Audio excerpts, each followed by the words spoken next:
soon to be guest, but Shout out to you for being great. Okay, so they said their fitness question. Over time, running and sprinting becomes hard because they develop shin splints and suffered from exertion migraines. The migraines stopped them from playing sports altogether growing up, and it's been a long time since they've done any running for the reasons previously stated. Any advice on managing/preventing shin splints and exertion migraines? Great question. Thank you for that, listener. I appreciate it. Yes. So, first, let's start off by defining what an exertion headache and shin splints are. All right. Both of them are extremely painful. Let's start there. They're things that you, no problem. They're things that you don't want to have, but if you get them, okay. But so an exertion migraine is basically your body's reaction to an extreme amount of exercise without previously being in a state in which your body can handle it, right? So, I mean, everybody knows what a headache is, right? It's over 9,000. Literally. And your cap is 5. Exactly.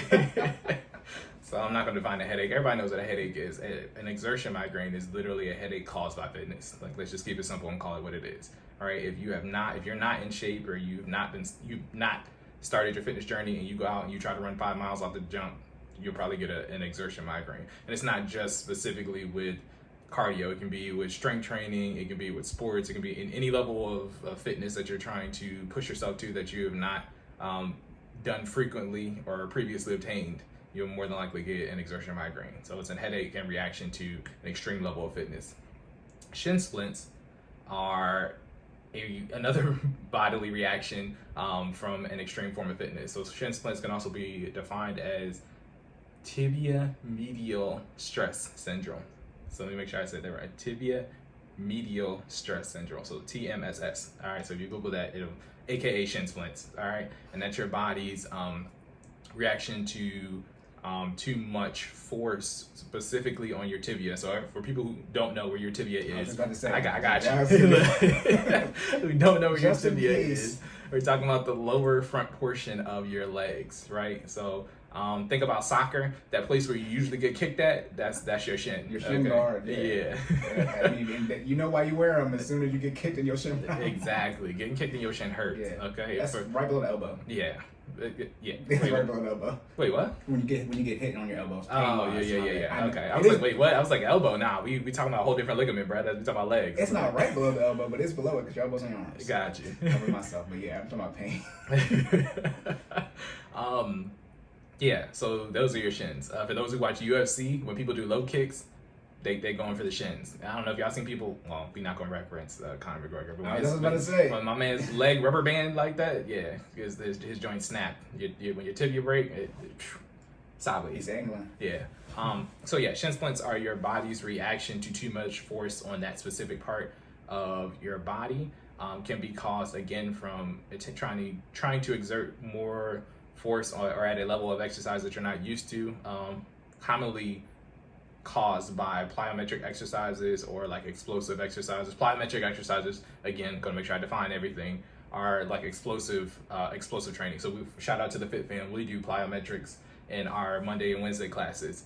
That usually includes things like squat jumps, knee tucks, burpees, anything where you're doing generating a large amount of force to usually get up and then having to land or, pivot quickly. Generating a large amount of force in one direction and quickly changing directions.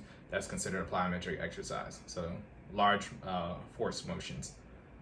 That being said, yeah, both of them are painful. You kind of want to avoid them if you can. So what causes them? I kind of already stated what causes them. Extreme exercise. If you are not in shape or have not been exercising on a frequent basis, more than likely you will come across shin splints or an exertion migraine at some point in time. Let me be very clear. Not just people who don't exercise get exertion migraines or shin splints. It is very possible for somebody who is very familiar with their fitness journey to come across an exertion migraine or come across shin splints. I've actually had both of them myself, and again, they are not fun. There are other things that cause exertion migraines as well as shin splints other than just exercising at a level that you're not used to. Some can be, specifically for shin splints, some can be not having that part of the body strengthened enough to encumber the level of workout that you're going through, right? So if you have weak legs, aka if you've been skipping leg day, all right, that's a question we'll talk about in one of these episodes coming up. But don't skip leg. Don't skip leg day. Soundboard updated, by the way, as y'all can tell. Yes. Please don't skip leg day. This is one of those things where this is one of those reasons why you shouldn't skip leg day, all right? Because you need to make sure you have your lower body appropriately proportioned so it can handle when you try to escalate and do above and beyond in cardio or different sports or plyometric exercises, right? You need to have your muscles properly toned so it can handle the level of workout that you're about to go through. Other things that cause exertion migraines, lack of proper nutrition. Usually both of these symptoms can be caused from not properly caring for your body prior to executing the level of exercise that you're trying to attain, right? So basically failing to prepare. If you haven't been getting the muscles used to executing the level of exercise that you're about to attempt to do, that's failing to prepare. If you haven't eaten a meal that day, an actual nutritious meal that's going to fuel your body properly, that's failing to prepare. If you're dehydrated, we talked about hydration in one of these episodes. I forgot what number it is, but not just water, but also electrolytes. If you are not properly hydrated, most of the time that will result in an exertion migraine because you need to make sure your body's properly fueled, especially if you're running outside. Which brings me into one of our other causes, training in a proprioceptive environment. What's a proprioceptive environment, Jordan? Jordan flexing like a mug right now. I got y'all, man. Some regular damn words. Hey, I'm giving y'all the certified gold. This is it right here. Yes. Please tell us you actually learned something. Got you, man. Proprioceptive environment is an environment in which is unstable but controlled, right? So I guess yes, I know. Oxymoron. Controlled but unstable, right? So an example of a proprioceptive environment is, let's say I have you doing squats, right? Normally you would do squats on a normal flat hard surface, right? The next level up from that is to put you in a proprioceptive environment, which is controlled and unstable. I might have you doing squats on a foam pad with an incline on it. So now you're forced to, your muscles are now forced to counterbalance to compensate for the awkward angle that your body is at while executing the squat. You see what I'm saying? So controlled but unstable. I purposefully put the foam pad there, so it's controlled, right? But it's putting you in an unstable position while you're executing the exercise, right? So that being said, outside, when executing most sports, I won't say most, a lot of sports are played outside, right? Outside, I mean, depending, can be considered a proprioceptive environment. Honestly, now thinking about it, I probably wouldn't consider it that because it's unstable and it's not controlled. You can't control the weather. All right. I mean, you can. It's predictable in the sense that you can kind of tell what's coming up. However, you don't get to pick when it's sunny, when it's raining, when it's snowing, when it's cold outside, when the wind's blowing. You know what I mean? Said all that to say, prepare for the weather when executing these exercises. That a lot of the times, again, if you prepare properly, you can prevent getting shin splints or prevent getting an exertion migraine. If you're outside running, especially these past couple of days in Maryland, where we're at, past couple of days been really real in terms of the heat. It's been in the 90s. The humidity's been making the heat index go up to 100 plus, at least for the past 3 or 4 days. We've been getting thunderstorms on the back end of those nights. Yeah, it's been storming like we in Florida. It's crazy. Just for no reason. Man, saying all that to say, we still been trying to get these miles in, and it's crazy. If you are not hydrating properly, if you're not done running by 8:30, 9 o'clock at the latest, you're done for the day. Is it? Or you could be me reading those messages that you're about to go run. I didn't even say, I was going to embarrass myself. Everybody talking about don't be outside. Cory's going, as I'm lacing up. Yeah. Shout out to you, bro, because I ain't even I don't know if y'all been peeping, but I've been doing some of my running at night. I'm usually a morning person, but I've been waking up a little later, not going to bed on time. Been waking up a little later because I still, again, you can't not get the rest. Shout out to one of our listeners who doesn't sleep. That's what I was going to say. You're going to be a hypocrite. You can't say you don't be sleeping until she got to sleep. I'm not saying I don't sleep. I just moved the time. You see, I just said I wasn't waking up on time. I get into sleep. I'm getting to 6 hours. 6 to 8 hours. Yeah, I'm just not waking up and doing the workout in the morning like I'm supposed to. There you go. Ain't no way. You call your wife in here. How long Jordan be sleeping? She'll tell you. Look, she's been working out by herself in the morning lately. It's been hot, and I'm not I can't tell y'all one thing like, hey, don't run in this heat and then go out and run in the heat. I did it one time, Right. and I think I told you I instantly regretted I it. told you not to do it too. Yeah. Yes. And I almost passed out mid-run. Yeah. I ran 5 miles. I think it was like 94 degrees in terms of the actual temperature, and the humidity almost took me out. Yeah. Do not do that. Yeah. Okay. You came back to your wife. Hey, I shouldn't have ran like you said. Yeah. Yes, man. Listen to your wives. They Yes. have wisdom. W and Y's. Wisdom and Y's both start with wisdom. I was gonna say W starts with W. They smart for a reason. Okay. It's a reason why the life expectancy for women is longer than men. Oh, I'm not gonna get into that Okay. right now. All right. Okay. Yes. So you need Sorry. to hydrate and eat proper nutrition. Correct. Yeah, I got you. I'll take you complaining. Yeah, I want to go on a tangent. I want to sidetrack. You got 10 minutes. For the good information. But yeah, so those are some of the things that can cause exertion migraines as well as shin splints. So bringing it full circle, how to work around this, aka how do we prevent or fix these things, which is the real root of this question. This is what you want, right? So let's start with shin splints. Shin splints can be prevented again by prepping your body prior to executing the level of exercise which you're trying to attain, particularly strengthening your lower body.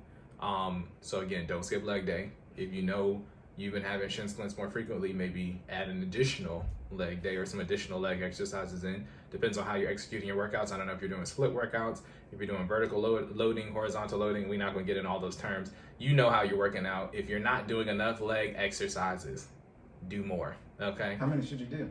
I mean, me personally, I do split workouts, and What does that split mean? workouts. So what a split workout is you tackle a specific. You do split workouts too. You probably just didn't know you were doing split workouts. You tackle a specific muscle group each day of the week. So we do legs on one day, upper body or chest specifically. Yeah. Oh, they got a name of split. Just say rotating. Hey, that's the name. I don't make it up. Everybody trying to copyright something. I'm just telling you what the certifying organization says. All right, split workouts. That's what we do. Okay. Okay.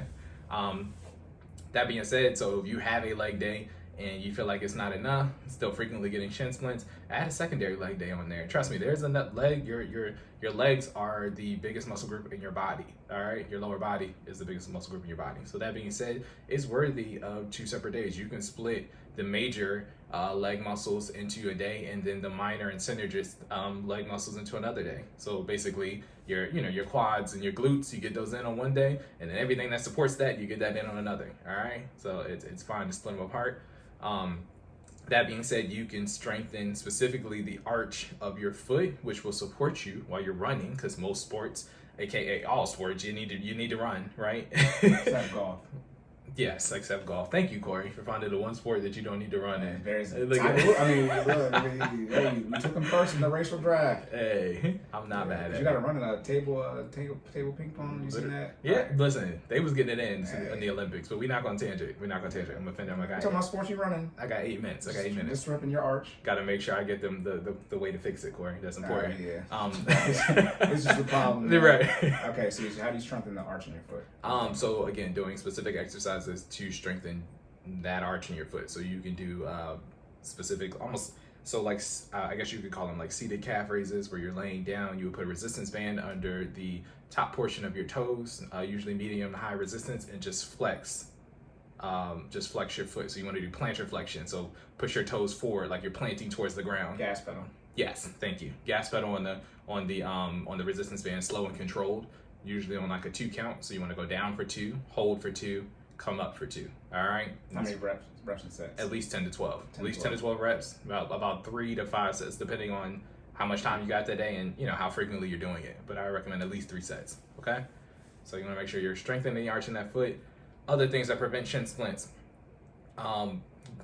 Good shoes. You need some good shoes, good shoes, good sports equipment. Episode 12. Yes. Well, I'm not gonna go into details on that. Go back and listen to episode 12. I'm editing it right now, so it's that one. Thank you. There's a short video of it on YouTube. Yes. So please get those up. Yeah, it talks about all the equipment and all the good stuff that you need to keep yourself from hurting yourself while executing exercise. So make sure you got that type of stuff. What else can prevent shin splints? Proper stretching, okay? I don't know if you follow me on Instagram. If you don't, well, I'll do the shameless plug at the end, but I post frequent videos on how to properly stretch. One of them was a video by Move You, shout out to Move You, which is a fitness trainer out in California who specifically highlighted a stretch that you can do to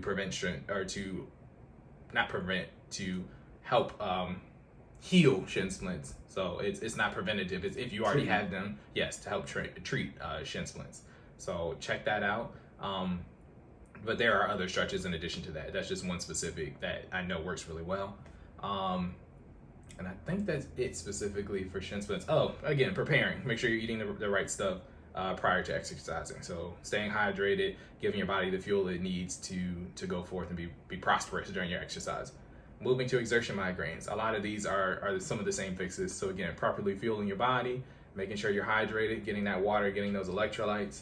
For exertion migraines, sometimes what people don't realize is you have to scale up. So I know you were saying that you weren't allowed to play sports as much when you were younger due to some of these symptoms. You have to make sure that you basically get your body conditioned to do whatever it is you're trying to do, right? So you don't want to come out day one and be like, yeah, I'm trying to be a marathon runner, so now I'm going to try to run 13.6, but you've never run a day in your life. That's not how it works. You know what I mean? You kind of got to, again, gas pedal, like Cory said. If you want to ease your way into it, you just don't come out on the highway and go 80. You've got to go 20, then 30, then 40 first. Your body works the same way in terms of scaling up for exercise, right? So you're going to come out that first day, and you might just do your 150 minutes a week, aka 5 days of 30 minutes, and you might just start out walking, right? And once that becomes comfortable and your body gets used to it, then you want to start running for your 30 minutes a day. You know, starting to get more distance in the same amount of time, right? Because we're always time-based, right? People run for distance. I always recommend running for time. You want to do time. Whatever you can get done in 30 minutes is what you get done. You see what I'm saying? Because 30 minutes is still the allotted time that you need to make up for each day to make that 150 minutes per week. It doesn't matter what you do in that 30 minutes. It's you still need to do 30 minutes. You see what I'm saying? Yeah. So as your body progresses, you still need to get 30 minutes. That's the one good thing with injuries. You learn how to progressively work your way back to things. I mean, you're starting out, you're fine, so you just go full force. But when you have to recover from an injury, you're like, okay, take it, step by step and actually check things off. The exact same process. Right. And the technique is technical. So there's a term for this too. It's actually called progressive overload. And that's basically just pushing your body gradually past its limits each time. And then you're doing what's necessary in your recovery time to get back, get your body back into a point where it can then push itself towards the next goal, right? So again, walking, do that for a week, come back the next time, then run for your 30 minutes for 5 days a week. Then when you come back the next time, you might actually try jogging at least 2 of those days out of the 5 days that you're being active for 30 minutes, right? You're gonna do that for a week. Next time, then you jog all 5 days. You see what I'm saying? Progressive overload, constantly pushing your body to the next level, but you got to scale up to it. You don't just come out and try to jog all 5 days. That's also how you discourage yourself from, usually from hitting your goals in your fitness journey. Don't hit the goals. Yeah, because if you come out and try to, go 120% and you've never done this before, you'll be disappointed with the results most of the time. Most people don't hit whatever their first goal is right off the jump. You know what I mean? If it's something crazy, if it's not reasonable, it's not realistic or achievable for what your current body or mindset is. You know what I'm saying? Yeah, you'll lose your motivation, and since you haven't been doing it long enough, you haven't built the habits to stay disciplined. Exactly. How many times have we said this? Look. How many times? All the time, man. If you all you have is motivation and you're not disciplined and you don't hit that first goal, your fitness journey's over. Yeah, motivation and no goal hitting. Look, you flaming out. Okay.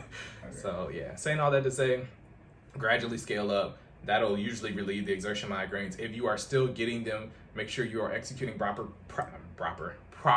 breathing techniques while executing sports exercise or cardio.